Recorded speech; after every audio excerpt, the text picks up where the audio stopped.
Todos ustedes, la 65ª legislatura del Senado de la República les da la más cordial bienvenida al foro de discusión titulado Gestación subrogada hacia una regulación de vanguardia que preside la senadora Cora Cecilia Pinedo Alonso, secretaria de la mesa directiva del Senado mexicano y presidenta de la Comisión de Relaciones Exteriores Asia-Pacífico-África del Senado de la República, en coordinación con el Instituto Belisario Domínguez del Senado mexicano, en este recinto que es el Salón de la Comisión Permanente del Senado de la República.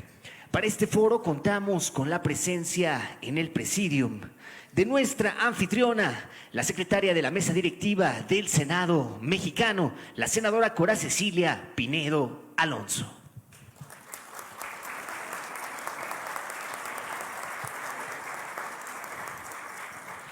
Asimismo, contamos con la presencia de la licenciada Patricia Saavedra, especialista política y defensora de los derechos de las mujeres.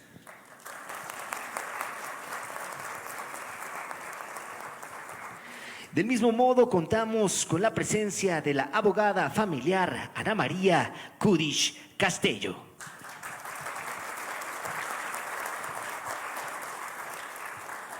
A su vez nos acompaña la maestra Rebeca Ramos, directora ejecutiva de GIRE.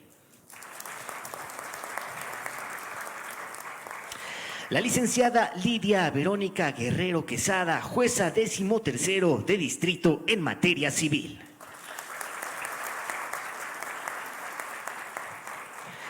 La licenciada Ana Cristina Fernández Acuña, jueza adscrita al Tribunal de Familia de San José, Costa Rica.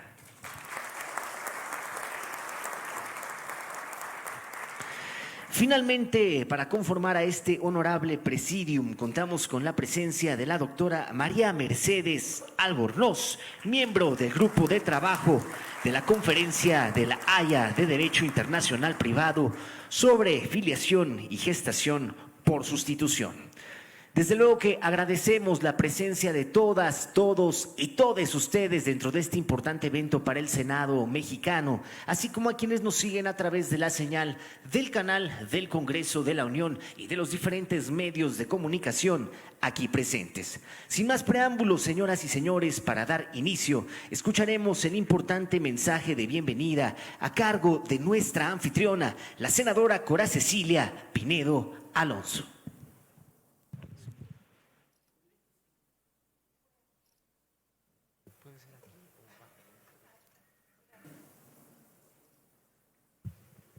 Muy buenos días, tengan todos, todas y todes.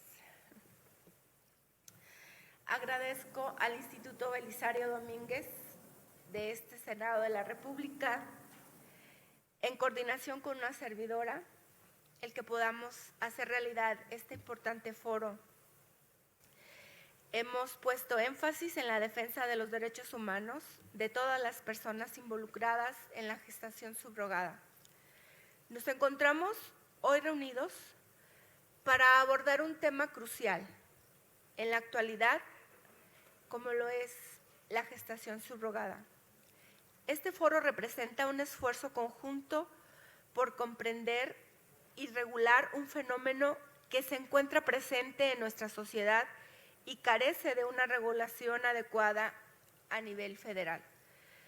Como sociedad, debemos reconocer que las formas de construir una familia han evolucionado. Las técnicas de reproducción asistida, como la gestación subrogada, han abierto nuevas posibilidades para aquellas personas que por diversas razones no pueden o no desean gestar a sus hijos de manera tradicional. La falta de un marco legal, un marco integral en materia de gestación subrogada, evidencia la urgente necesidad de legislar para garantizar con ello que los derechos humanos de todas las personas involucradas sean plenamente protegidos. Nos encontramos en un punto decisivo donde debemos transformar las estructuras políticas y sociales para adaptarlas a las realidades del siglo XXI. Para ello, es fundamental contar con un marco legal que brinde seguridad, equidad y claridad tanto a las personas que optan por esta vía como a las mujeres gestantes. El propósito de este foro es proporcionar a los tomadores de decisiones legislativas los elementos de información y conocimientos necesarios para regular de manera adecuada la gestación subrogada. Asimismo, permite generar un espacio de diálogo sobre las implicaciones de la gestación subrogada en nuestra sociedad, reflexionando sobre cómo podemos garantizar el ejercicio de este derecho de manera que respete la dignidad y los derechos de todas las partes involucradas. En México son innumerables los casos de mujeres que por precariedad económica se ven forzadas a alquilar sus vientres. Estas mujeres, muchas veces víctimas de desinformación, enfrentan riesgos físicos y emocionales durante el embarazo, parto, posparto y puerperio. En la actualidad, la gestación subrogada plantea desafíos significativos en cuanto a la protección y dignidad de las mujeres que optan por este procedimiento. Es imperativo que establezcamos un marco legal normativo integral que no solo regule de manera justa este proceso, sino que también garantice que las mujeres involucradas sean valoradas en su integridad y no sean vistas únicamente como vehículos para la reproducción. Las gestantes subrogadas deben ser reconocidas y tratadas con el respeto y la dignidad que merecen, asegurando que su bienestar físico, emocional y psicológico sea una prioridad en toda etapa del proceso. La creación de una legislación responsable en este ámbito no solo protegerá los derechos humanos de las mujeres, sino también que también sentará las bases para una práctica ética y justa. Al implementar medidas legales claras y adecuadas, podremos salvaguardar su integridad, prevenir abusos y garantizar que su participación en la gestación subrogada sea voluntaria, informada y respetuosa. Este enfoque legislativo es esencial para construir un sistema que valore la dignidad humana y promueva la justicia social en una área tan sensible y trascendental. En México, solo 2 entidades federativas cuentan con una regulación al respecto, como son Sinaloa, cuenta con un capítulo 5 en su Código Familiar, y Tabasco con un capítulo 6 en su Código Civil.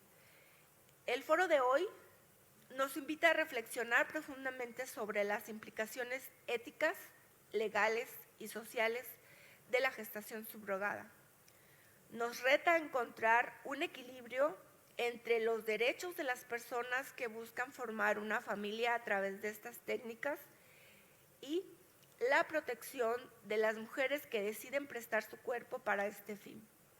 Estoy convencida de que las discusiones y conclusiones en este foro serán un paso fundamental para la construcción de un marco legal que garantice la dignidad, los derechos y la seguridad de todas las personas involucradas en la gestación subrogada en México. Les agradezco infinitamente su presencia y su compromiso con este tema, que es de vital importancia en la sociedad mexicana. Espero que este foro sea una plataforma para el diálogo, un diálogo que sea constructivo y que juntos podamos avanzar hacia una regulación justa y equitativa. Muchísimas gracias y que sea de muchos resultados este foro para todos. Gracias. Desde luego que agradecemos este mensaje de bienvenida e inauguración a cargo de la senadora Cora Cecilia Pinedo Alonso, secretaria de la mesa directiva de este Senado de la República y presidenta de la Comisión de Relaciones Exteriores Asia-Pacífico, África. A continuación, escucharemos el mensaje de la especialista política y defensora de los derechos de las mujeres, la licenciada Patricia Saavedra.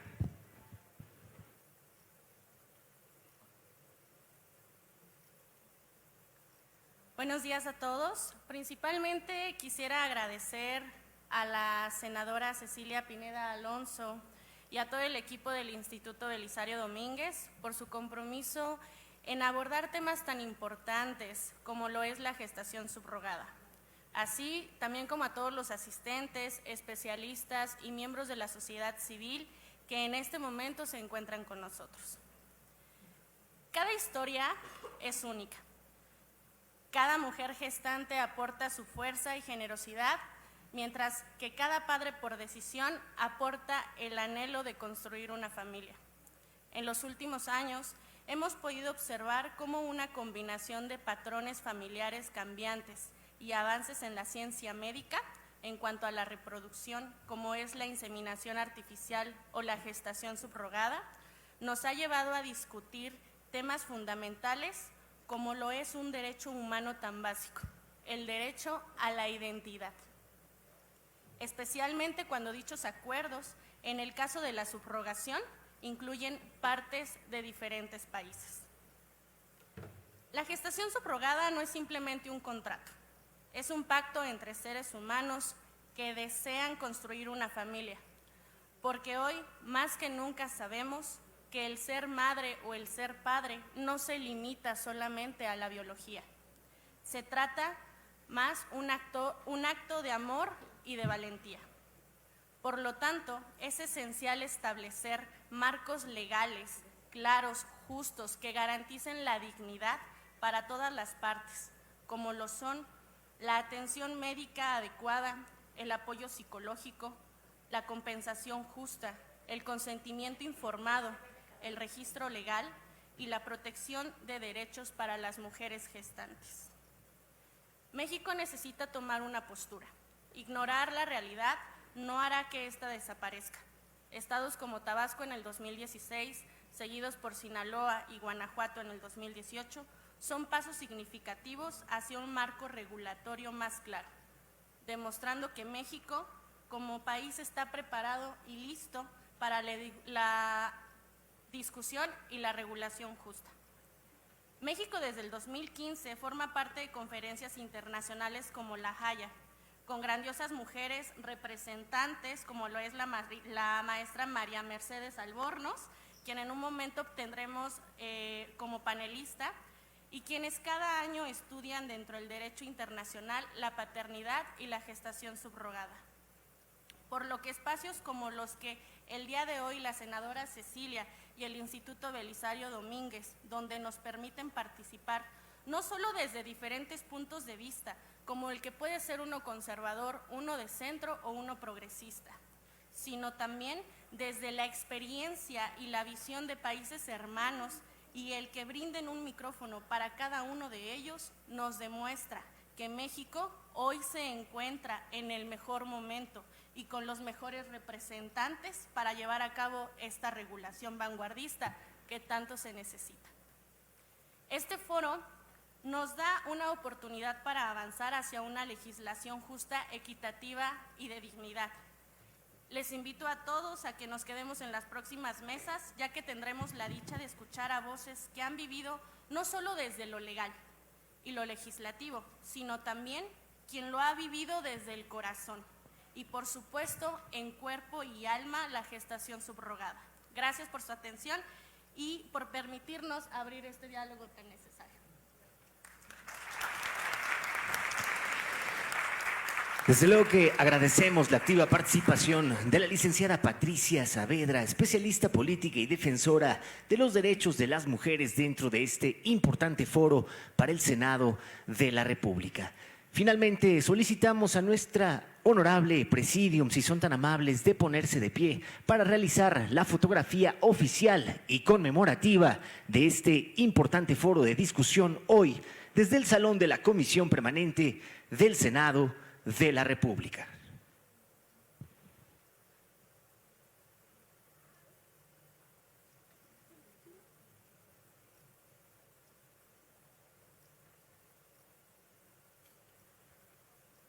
Señoras y señores, muchísimas gracias. Pueden ocupar sus lugares y de este modo es como damos paso con el primer panel de este foro titulado ¿Por qué es necesario abordar legislativamente la gestación subrogada en México?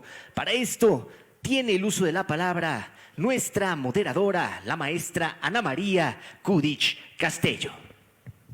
Muchas gracias. Bueno, pues muy buenos días a todos. Antes que nada, quiero dar las gracias a la senadora Cora Cecilia Pinedo Alonso por la invitación, al igual que a la licenciada Patricia Saavedra por darnos la oportunidad de tener este primer panel, al igual que al Senado de la República y al Instituto Belisario Domínguez, por supuesto, por tenernos a todos aquí reunidos.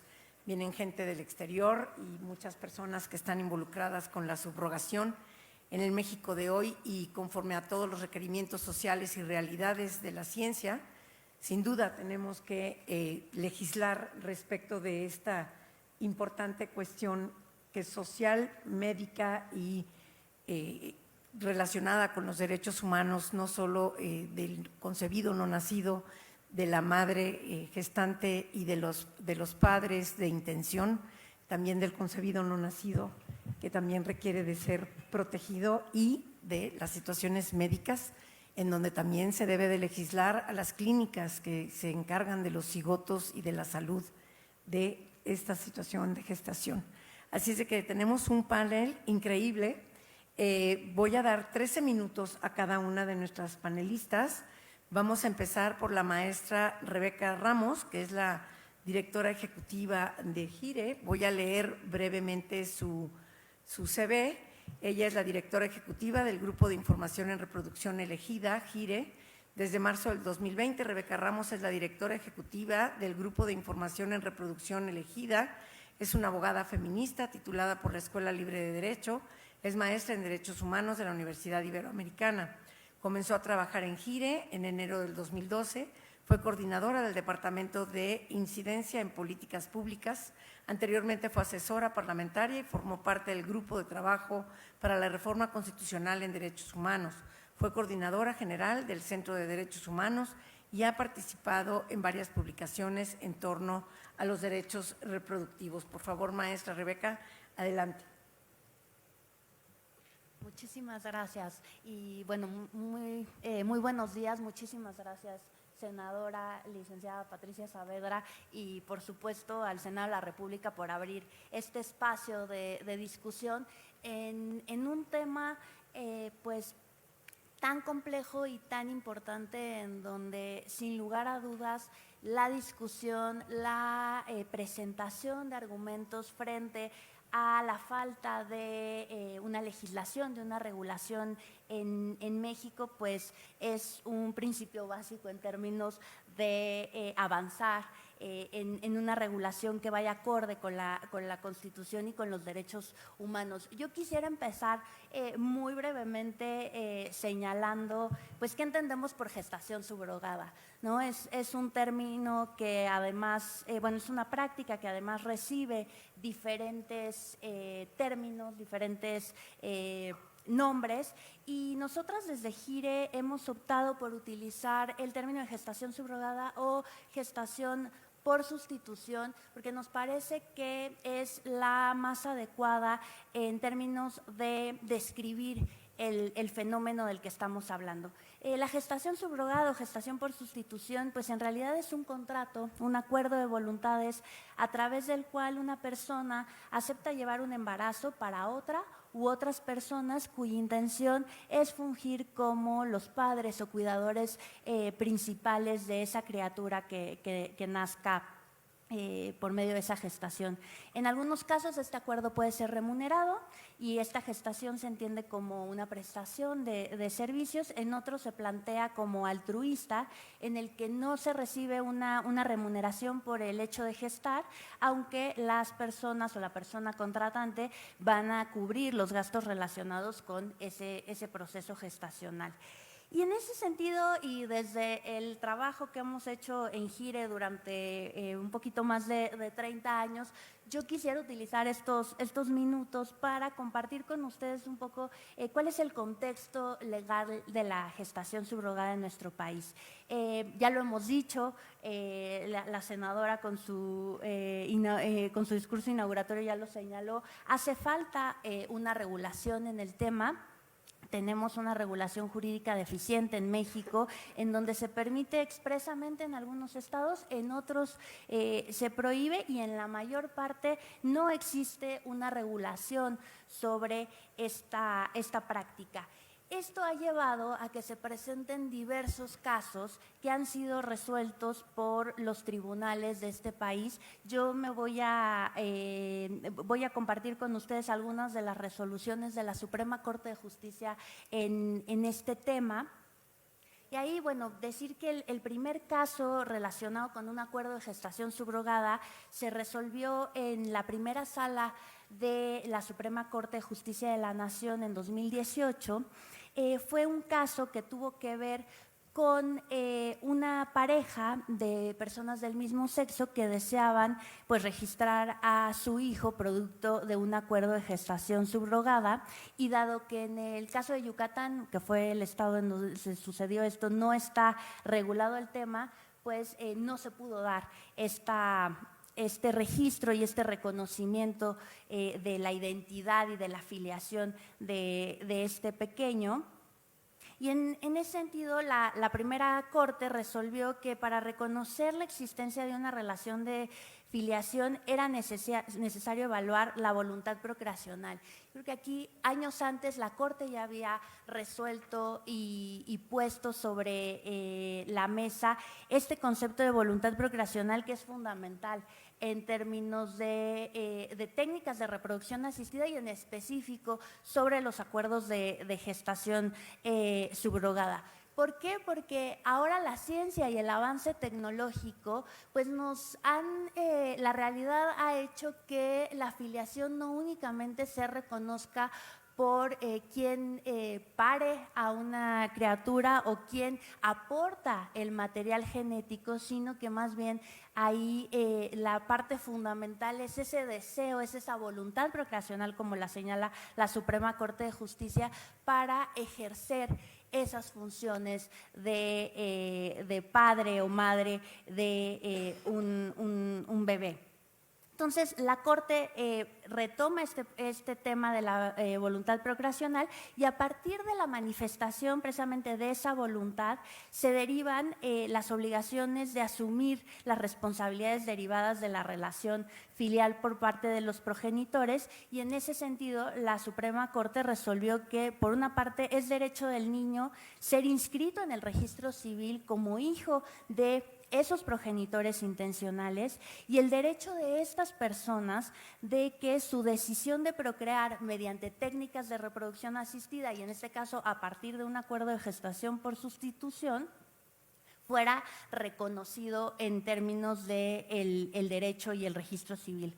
Después, en 2016, como ya lo señalaba la licenciada Saavedra, el Congreso del Estado de Tabasco hizo ciertas modificaciones a la regulación de gestación subrogada que se tenía desde 1997, y ahí se estableció un capítulo en el Código Civil sobre la gestación asistida y subrogada.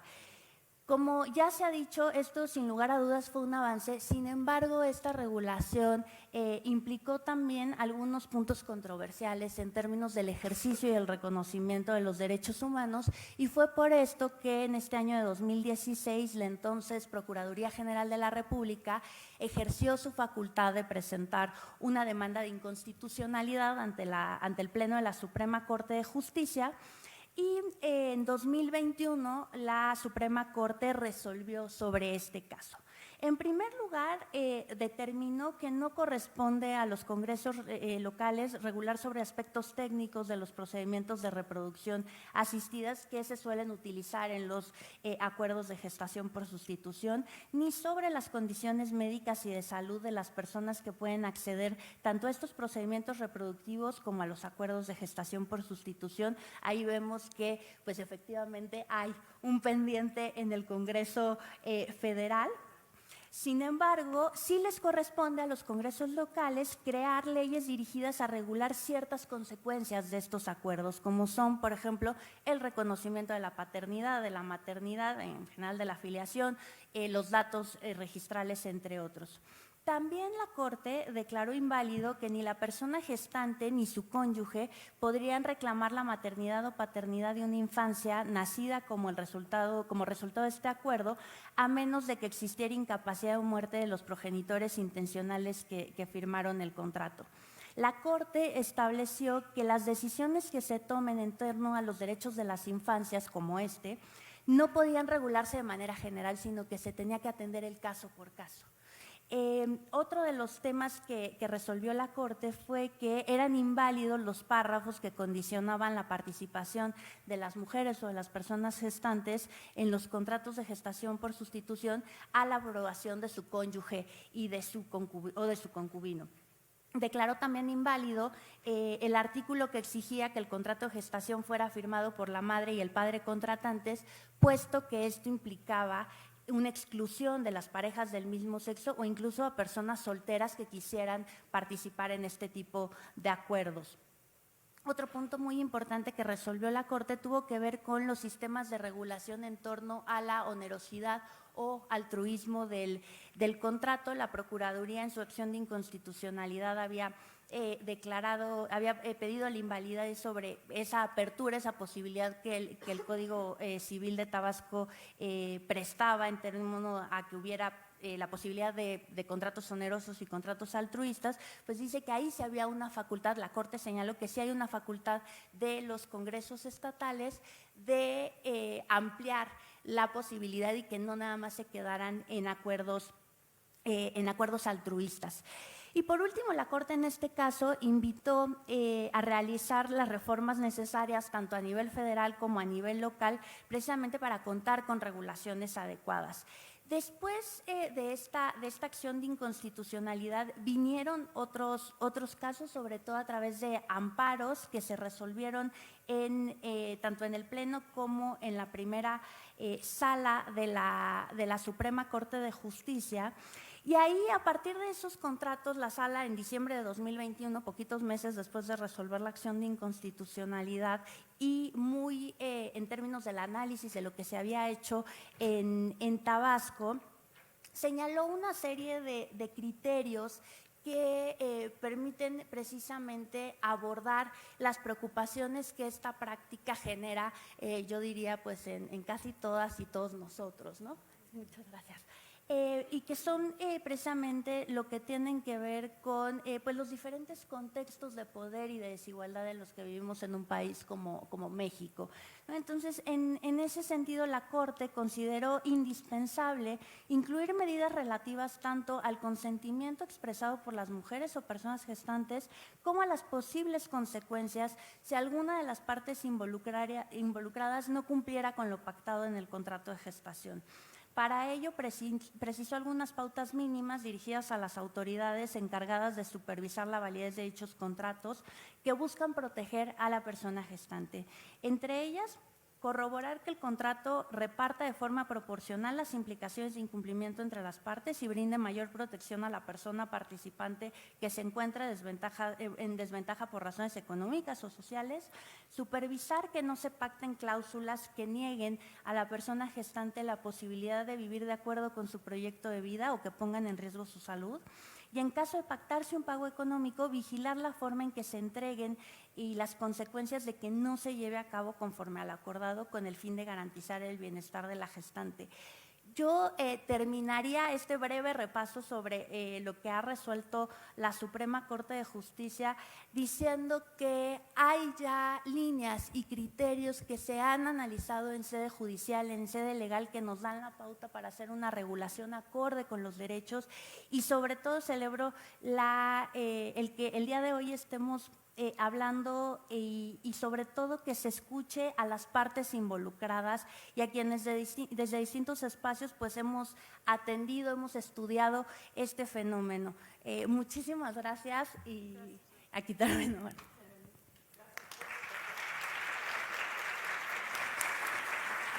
Muchas gracias, maestra Rebeca Ramos, directora ejecutiva de GIRE, por todo lo que nos ha compartido. Vamos a dar ahora uso de la palabra a la licenciada Lidia Verónica Guerrero Quesada, jueza 13º de distrito en materia civil. Ella es licenciada en Derecho en la Universidad Autónoma Metropolitana en 1997, maestra en Derecho en la Universidad Autónoma de México del 2016 al 18. Ha ocupado el cargo de jueza de distrito a partir de enero del 2023. Cuenta con acreditaciones en argumentación jurídica por el Instituto de la Judicatura Federal, en generar espacios libres de violencia y el género como herramienta para la igualdad por la Escuela Federal de Formación Judicial.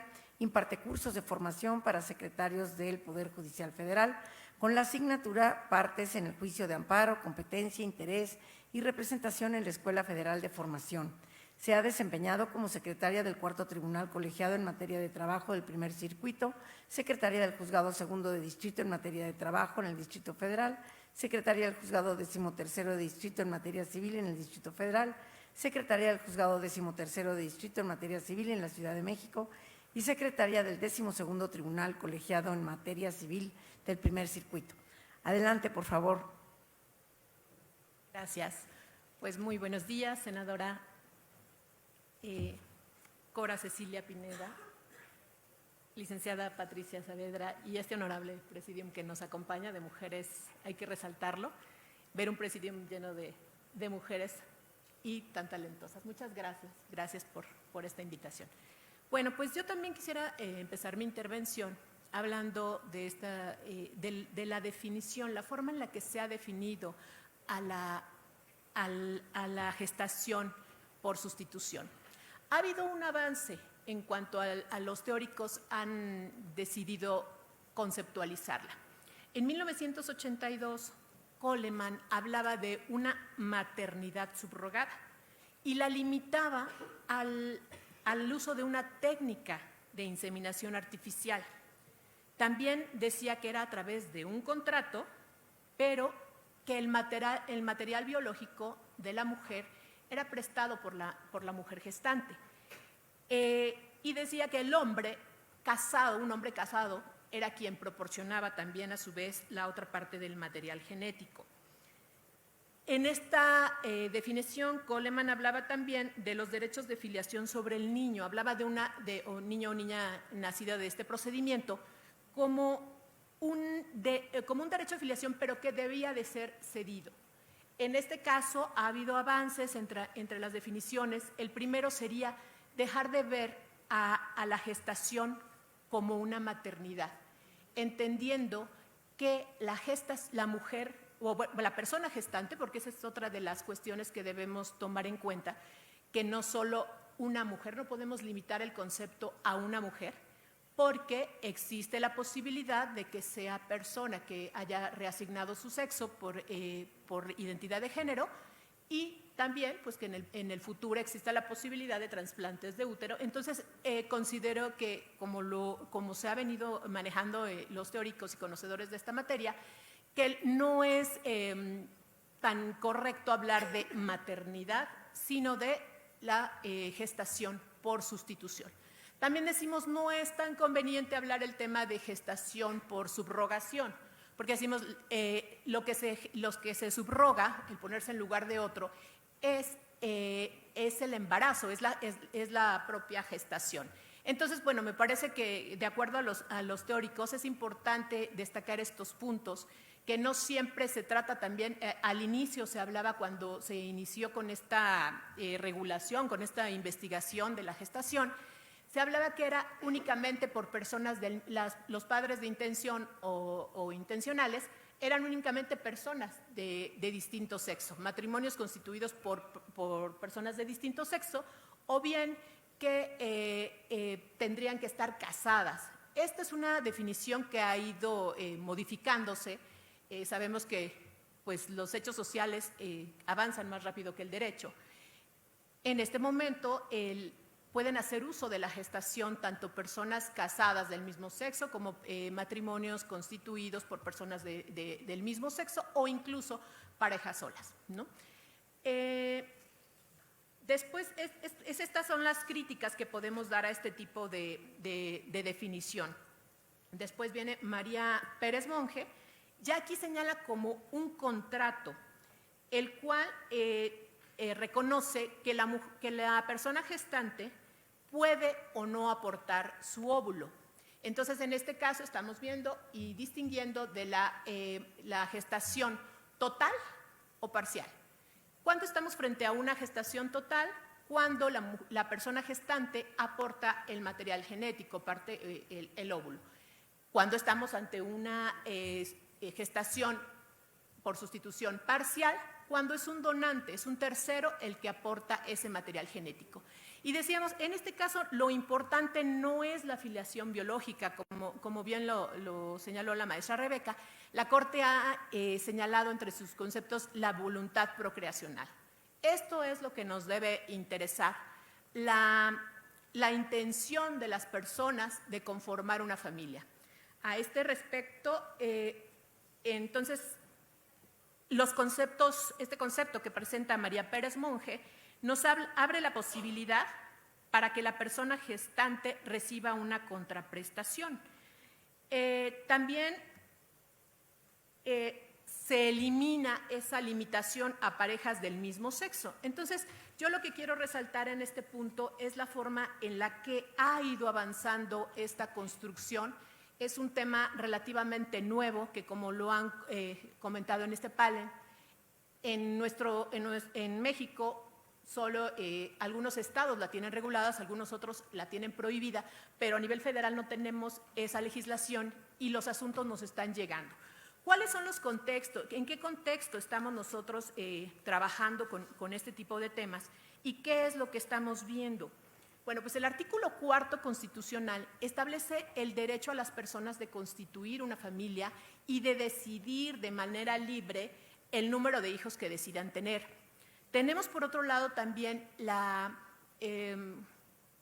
decisión de la mujer o de la persona gestante de apoyar en este proceso. Tenemos también, por otro lado, los derechos del niño o la niña nacido a través de este procedimiento, los cuales deben ser regulados.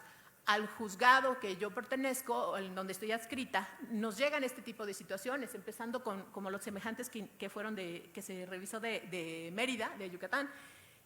Empezamos a resolver, pero no tenemos una regulación. Tenemos que estar haciendo uso de otras fuentes del derecho, como es la doctrina, como son precedentes de otros países, que la Corte Interamericana seguramente nos lo dirá la jueza de Costa Rica. Tenemos ahí un precedente importante, pero estamos resolviendo. Nosotros como jueces tenemos la obligación de resolver. No podemos quedarnos con la idea que no hay una ley y por ese motivo dejar de hacerlo, ¿no? Me parece a mí muy importante considerar el aumento de los casos que se llevan en sede judicial y que se han hecho uso de esta técnica de reproducción asistida, y quiero resaltar en este punto que tenemos en los juzgados asuntos tanto de nacionales como de extranjeros. Entonces, me parece por ello importante regular para que las personas para garantizar los derechos de las personas gestantes y de todas las partes intervinientes, ¿no? También de los padres de intención. Porque, bueno, nos hemos encontrado con casos que los padres de intención deciden no llevarse al niño o a la niña por tener algún problema, ya sea físico o alguna discapacidad. Entonces, ¿qué pasa? ¿En qué lugar queda en este punto la persona gestante? También puede ser que la persona gestante se niegue a entregar a al niño o la niña nacido bajo esta técnica de reproducción. Entonces, todo esto, todos estos problemas que se generan en la práctica nos dan la necesidad de regularla. Creo que este fenómeno social de la gestación por sustitución puede crear pues, discusión, personas que están a favor, personas que están en contra, lo cual, bueno, pues cada uno tendrá sus razones y defender su postura, pero yo lo que vengo a plantear aquí es la necesidad de una legislación. Porque prohibirlo no basta prohibir, porque si prohibimos, de todos modos, se va a seguir generando. Son situaciones que se están presentando y que con una prohibición no vamos a lograr que deje de existir. Entonces, pues yo quisiera terminar esta intervención agradeciendo este espacio para decir, es muy importante y saber que ustedes como legisladores compartimos esta misma preocupación de legislar por un tema que lo tenemos ya y que lo estamos resolviendo. Y les digo, lo resolvemos con los elementos que tenemos a la mano, con doctrina, con precedentes, pero qué mejor sería hacerlo a través de una legislación que protegiera los derechos de todas las partes que intervienen en este proceso. Muchas gracias.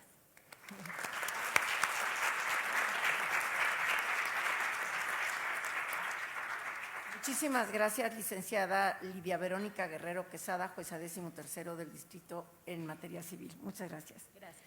Bueno, pues ahora viene el turno de la licenciada Ana Cristina Fernández Acuña. Ella es jueza adscrita al Tribunal de Familia en San José, Costa Rica.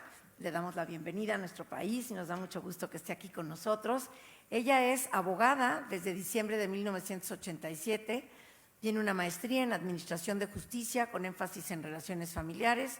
En la actualidad ocupa el cargo de jueza del Tribunal de Familia único en el país de Costa Rica. En 1990 ingresó al Poder Judicial en diversos cargos de judicatura, principalmente en materia de familia. Fue jueza titular del Tribunal de Familia desde 2019.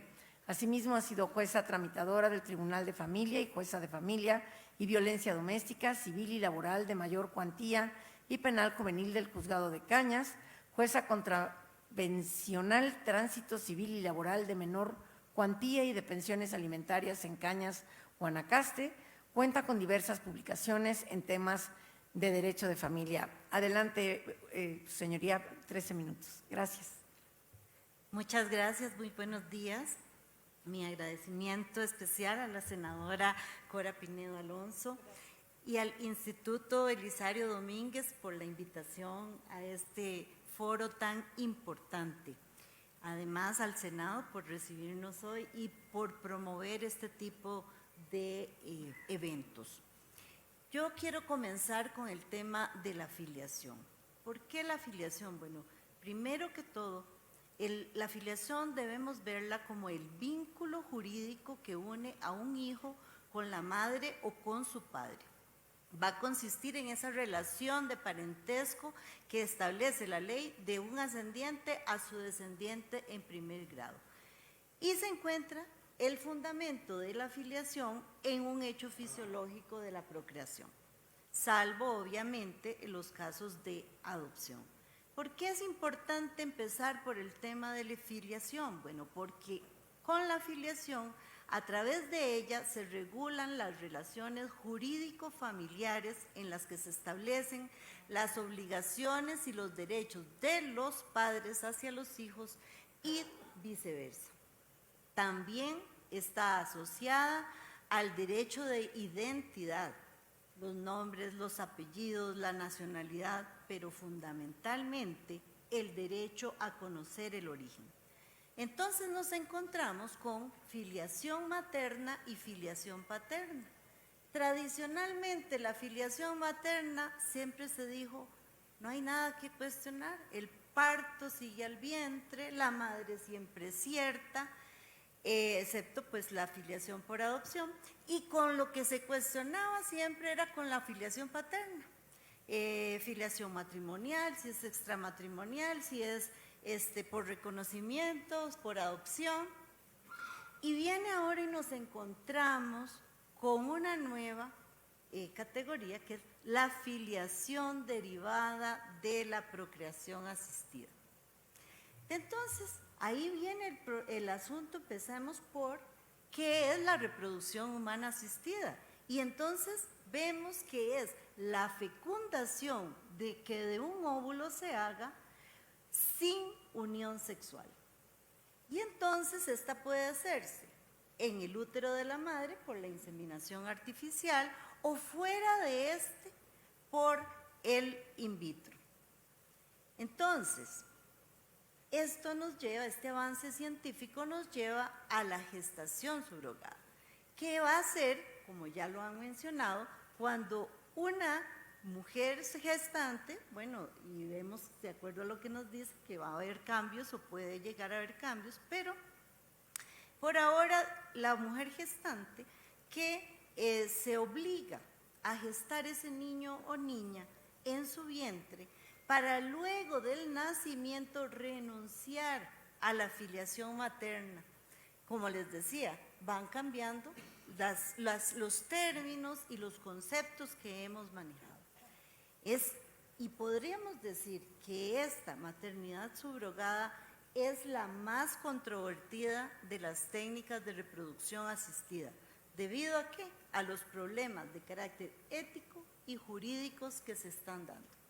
Entonces, vamos a tener que en la maternidad por gestación, o la gestación, mejor dicho, subrogada, tenemos una gestante y padres de intención, que pueden ser, como se ha dicho, parejas homosexuales, parejas heterosexuales, hombres solos, mujeres solas.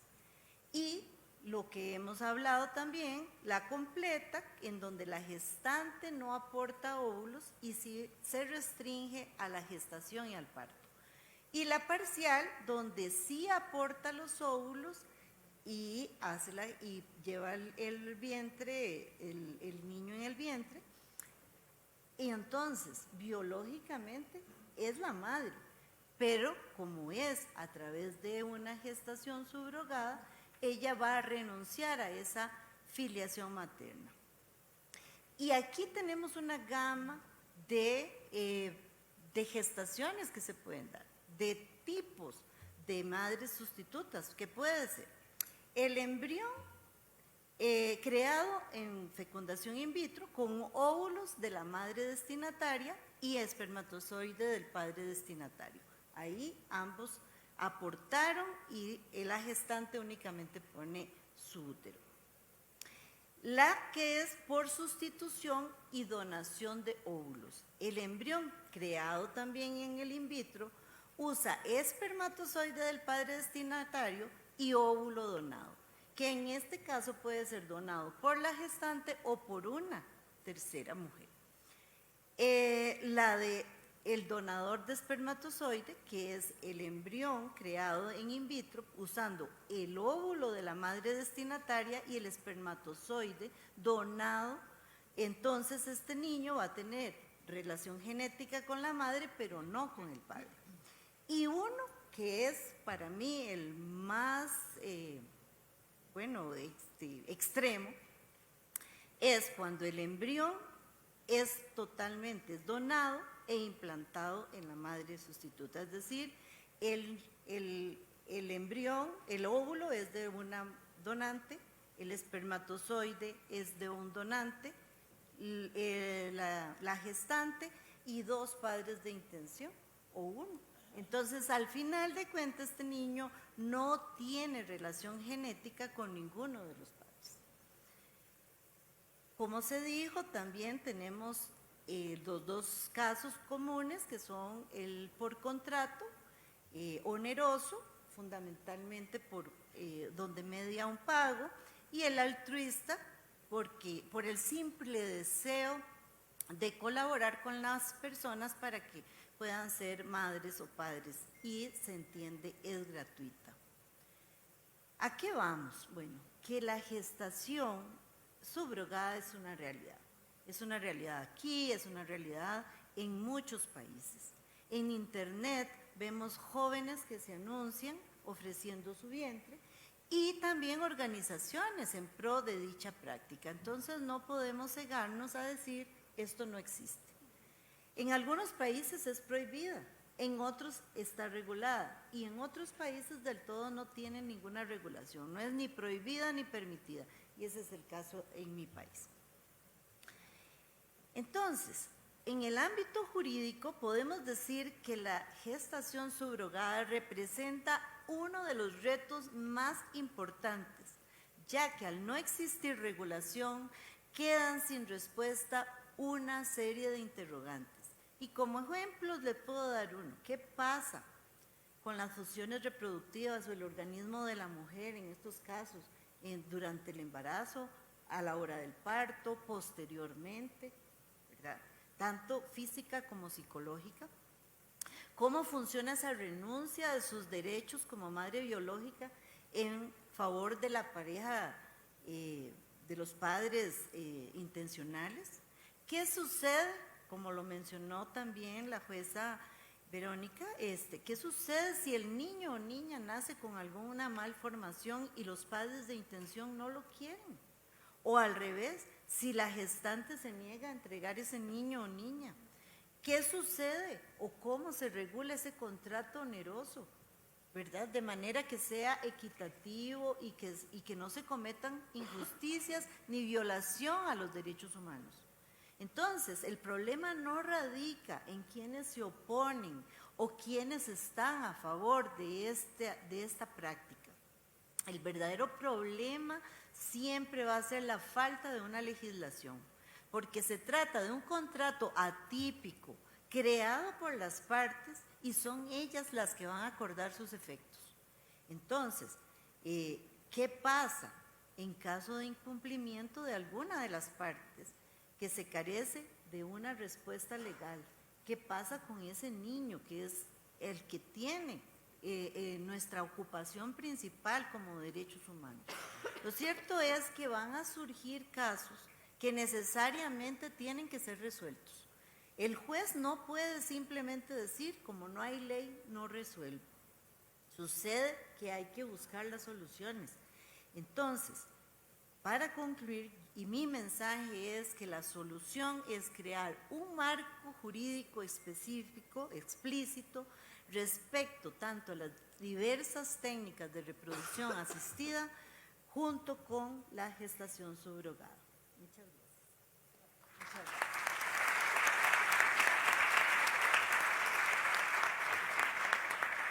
Muchas gracias a Ana Cristina Fernández Acuña, jueza adscrita al Tribunal de Familia de San José, Costa Rica, por lo que nos comparte. Y ahora vamos a dar el turno a la doctora María Mercedes Albornoz, que es miembro del Grupo de Trabajo de la Conferencia de la Haya de Derecho Internacional Privado sobre Filiación y Gestación por Sustitución, profesora investigadora del Centro de Investigación y Docencia Económica CIDE, y ella es abogada egresada de la Universidad Nacional del Litoral de Santa Fe, Argentina, doctora y diplomada en estudios avanzados, ambos en Derecho Internacional Privado, en la Université Panthéon-Assas París II, profesora investigadora titular de la División de Estudios Jurídicos del Centro de Investigación y Docencia Económica CIDE. Es investigadora del Sistema Nacional de Investigadores Nivel 3, pertenece al grupo de expertos sobre filiación y gestación por sustitución en la Conferencia de la Haya de Derecho Internacional Privado y al grupo de expertos sobre protección de los derechos de los niños en acuerdos transfronterizos de gestación por sustitución en el Servicio Social Internacional. Es asesora externa ad honorem de la Secretaría de Relaciones Exteriores en materia de Derecho Internacional Privado, miembro de la Asociación Americana de Derecho Internacional Privado, ASADIP, y miembro de número de la Academia Mexicana de Derecho Internacional Privado y Comparado, AMEDIP. Adelante. Muchísimas gracias, buenos días. Les comento que he preparado una presentación de PowerPoint, pero no sé cómo indicar o a quién le debo indicar para que vayan pasando diapositivas. ¿Quién lo lleva? No lo sé. Bueno, si no, iré diciendo siguiente, porque, bueno, muchísimas gracias. Gracias, senadora, por recibirnos aquí. Gracias también al Instituto Belisario Domínguez. Es un gusto estar en esta mesa, es un privilegio realmente con estas mujeres especialistas e interesadas en el tema y, por supuesto, para tratar de impulsar que México cuente con una regulación adecuada en materia de gestación por sustitución. Vamos a la siguiente diapositiva, por favor, donde les presento el esquema. A ver si se puede pasar. Bueno, baja lento, ahí va. Les presento el esquema de las palabras que voy a... perdón, de las ideas que voy a presentar hoy. Ahora sí. Entonces, en primer lugar, quiero dar un contexto de la gestación por sustitución transfronteriza. En segundo lugar, manifestar algunas preocupaciones, sobre todo en el ámbito internacional. Luego, hablar acerca de algunos esfuerzos internacionales que se han venido haciendo para regular la gestación por sustitución transfronteriza. Y finalmente, reflexionar acerca de qué es lo que sigue. Entonces, vamos a la primera de las láminas, acerca del contexto de la gestación por sustitución transfronteriza. Sabemos que en los últimos años ha habido una evolución importante en cuanto a la noción de familia. Hay diversidad de estructuras familiares y eso se verifica no solamente en otros países, sino también lo vemos de manera muy tangible en México y en la región, en América Latina como región. Además, en un contexto de globalización, la facilidad de transporte hace que no sea tan complicado trasladarse de un país a otro. Las personas migran, se desplazan incluso para tener vacaciones en otros países y también, en este contexto que nos interesa, para efectos reproductivos. A esto se suma, como parte de este contexto, la gran evolución que ha habido en cuanto a las técnicas de reproducción humana asistida. Y ahí surge este concepto que ya, por suerte, ha recibido la Suprema Corte de Justicia de la Nación, como lo mencionaba Rebeca, el concepto de voluntad procreacional. Y se reconocen efectos jurídicos a esa voluntad procreacional.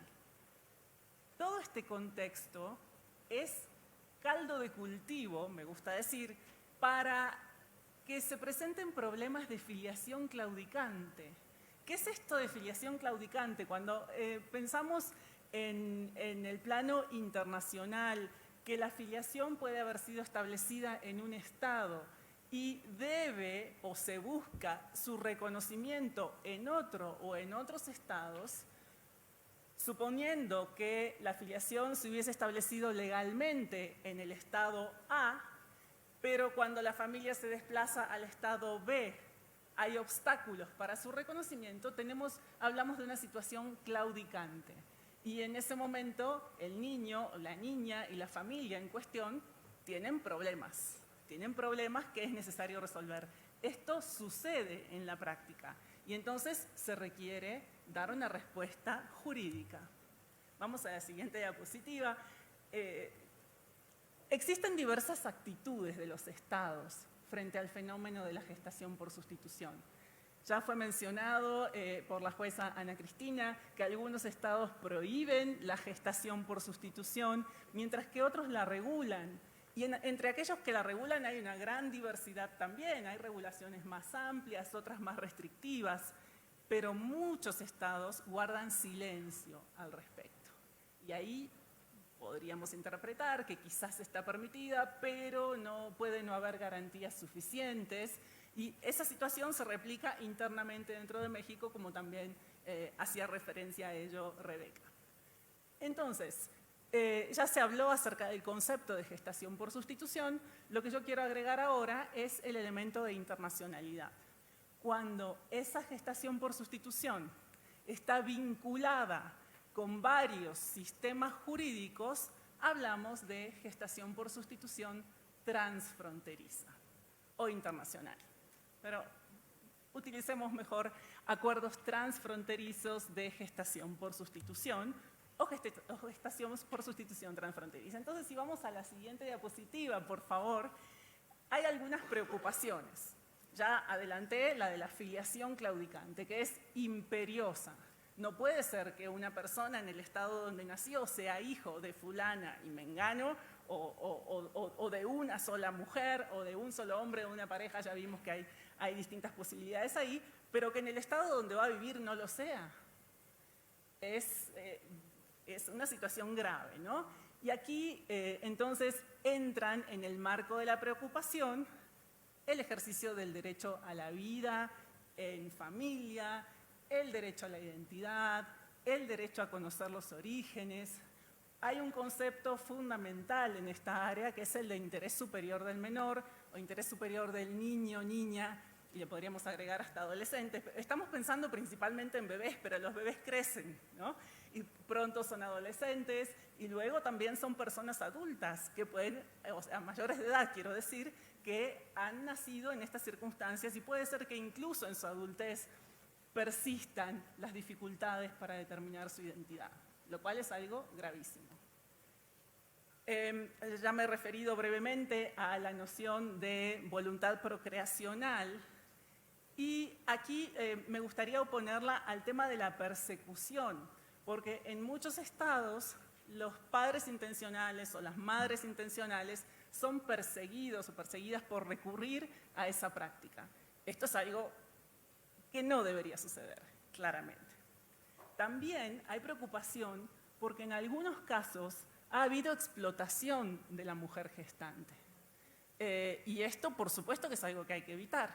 Pero el hecho de que haya algunos casos donde se hayan cometido abusos no debería impedir que otras personas recurrieran a esa práctica cumpliendo con todos los requisitos legales. Nuevamente aquí, bueno, sería bueno tener un marco legislativo que estableciera normas claras, ¿no? Para que sea fácil evaluar si se están cumpliendo o no.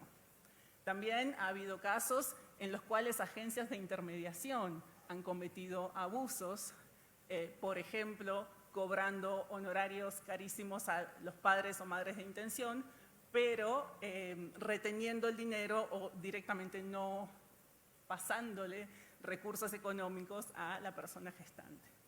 También está como parte de este contexto de preocupaciones el tema de los paraísos reproductivos.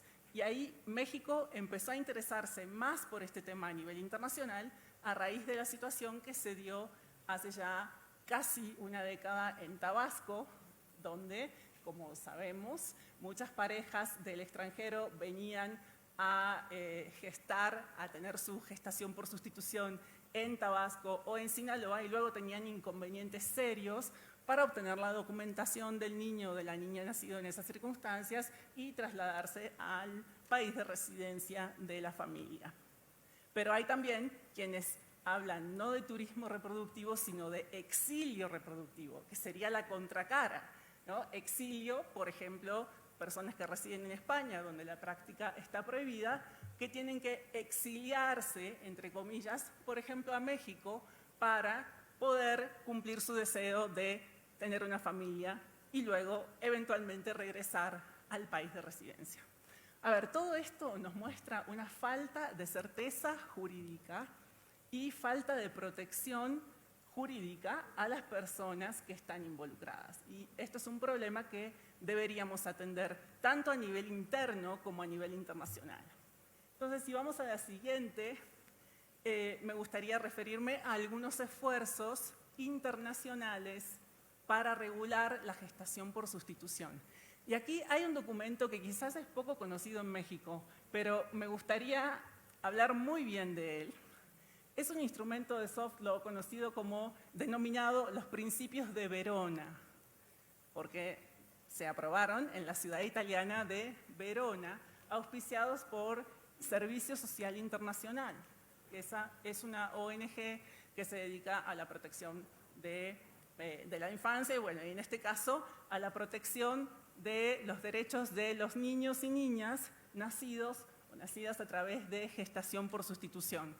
Este documento fue aprobado en febrero de 2021 y se puede utilizar, de hecho sería aconsejable, Verónica, que nuestros jueces y juezas lo utilizaran como referencia, porque es el fruto de un trabajo de reflexión muy importante que se ha hecho a nivel internacional por personas especialistas.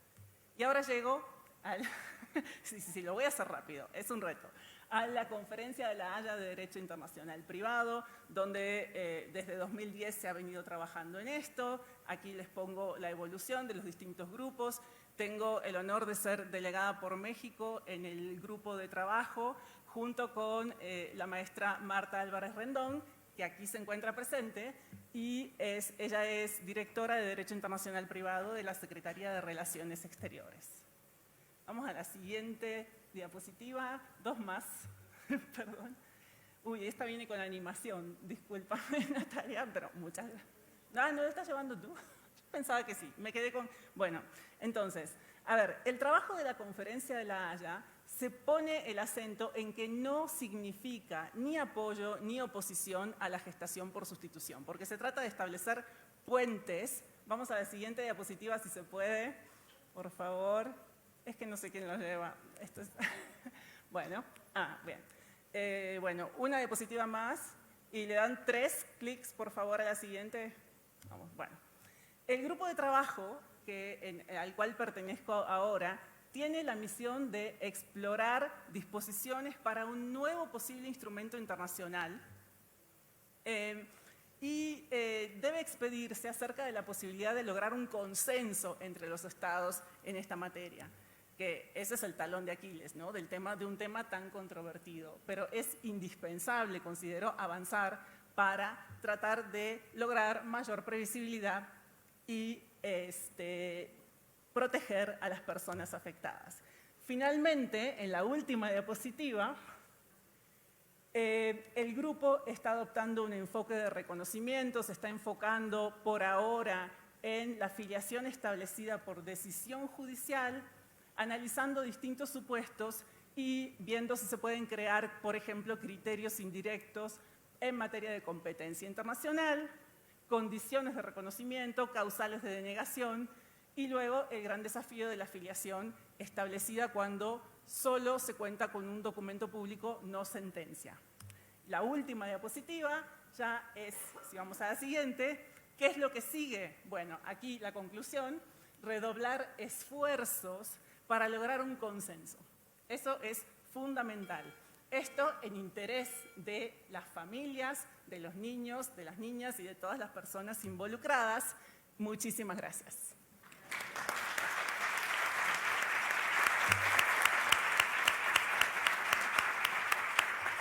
Bueno, pues muchas gracias a la doctora María Mercedes Albornoz, quien es profesora investigadora del Centro de Investigación y Docencia Económica CIDE, entre otras cosas que ya comentamos. Muy interesante mesa, está clarísimo que es muy necesario abordar legislativamente esta gestación por sustitución. Hay demasiados derechos humanos que intervienen en ella, demasiadas personas vulnerables a las que hay que proteger.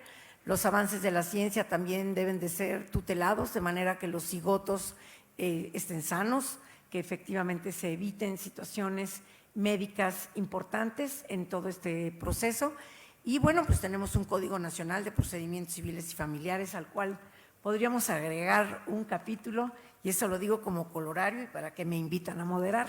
Ya tuve que decir lo que yo pienso.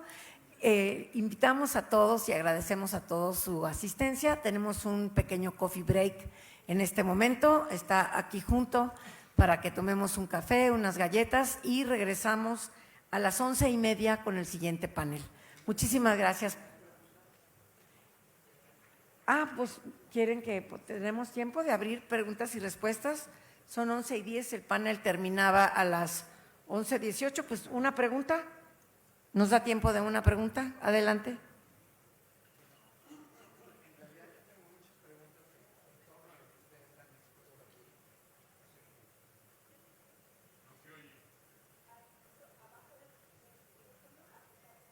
Gracias. Gracias. Perdón, las leo muy rápido. Buenos días, soy Jaime López Vela, soy diputado federal electo. Estamos por tomar posesión en unos días e iniciar la legislatura y este es un tema que me interesa particularmente mucho. A mí me tocó, impulsé el matrimonio entre personas del mismo sexo, fuimos los primeros en casarnos y por supuesto que el tema de la gestación subrogada para nuestras familias también es muy importante. Tengo varias preguntas porque por un lado mencionaron que solamente había legislación en Sinaloa y Tabasco, pero después mencionaron a Guanajuato y no dijeron en qué consistía. Luego quiero preguntar si esto que ha resuelto la Corte sobre la voluntad procreacional sustituye eventualmente a la madre que no desea en el último momento entregar al niño. Una más, senadora, no sé si se han contemplado una reforma constitucional para incluir esto y las técnicas de reproducción asistida en general. La cuarta es el tema que tiene que ver, la jueza de Costa Rica, ya no entendí por qué ella nos dijo que lo parcial era total y ya habíamos escuchado a la inversa, entonces ya me confundí si es total o si es parcial porque habíamos escuchado una cosa antes. Quisiera preguntar también si han contemplado como parte de la regulación que hace falta para estas prácticas de subrogación, una convención internacional como lo tenemos hoy en día con la adopción, si estos principios de Verona son vinculantes o no. Y pues estas son grosso modo las inquietudes que tengo a partir de lo que ustedes han vertido. Muchas gracias. Gracias, diputado. ¿Quién va a responder o responde todo el panel? Perdón, si quieren, rapidísimo, los principios de Verona Adelante. no son vinculantes, son principios, son instrumentos de soft law, por eso le decía a la jueza que los pueden tomar como inspiración, si lo desean. Yo puedo, sobre el tema de la Suprema Corte y la voluntad procreacional, precisamente lo que resolvió la Corte ya desde hace varios años, antes incluso de los casos de gestación subrogada, fue en un caso en donde el material genético del hijo no correspondía con el del padre, había sido una donación de esperma. Después ya con el niño nacido, la madre decidió cuestionar la paternidad del padre, era una pareja heterosexual, casada, y ahí justo la Corte aprovechó para ir más allá en términos de las fuentes de la filiación, no únicamente la procedencia del material genético, sino precisamente el reconocer que este señor había participado y había deseado y tenía la voluntad de ejercer como padre de este pequeño. Entonces, en los casos de gestación subrogada, precisamente los cuestionamientos o los litigios pueden venir, y el ejemplo que ponía diputado, en términos de a lo mejor una mujer gestante que quisiera ejercer esa maternidad una vez nacida la criatura. Entonces, ahí precisamente la voluntad procreacional va a ser un criterio que se utilizaría, si ya la jueza me corregirá, precisamente para definir esa filiación y esa eventual convivencia con quienes quieran ejercer esa maternidad. O sea, no es que a partir de la voluntad procreacional se dé una respuesta general a todos los casos, sino más bien es un elemento y un criterio precisamente para resolver esos casos en donde podría haber una disputa. En mi caso, diputado, pues el Instituto Belisario Domínguez es un órgano dentro de este legislativo que provee de insumos para precisamente generar toda la información que pueda existir a nivel nacional o internacional para que el legislador tenga toda la información para tomar en cuenta en el momento de generar las leyes. En mi caso, yo presenté una iniciativa que por proceso legislativo se elimina, como no hubo una dictaminación ni a favor ni en contra, se desecha, pero la volví a presentar en este periodo permanente para que quedara viva.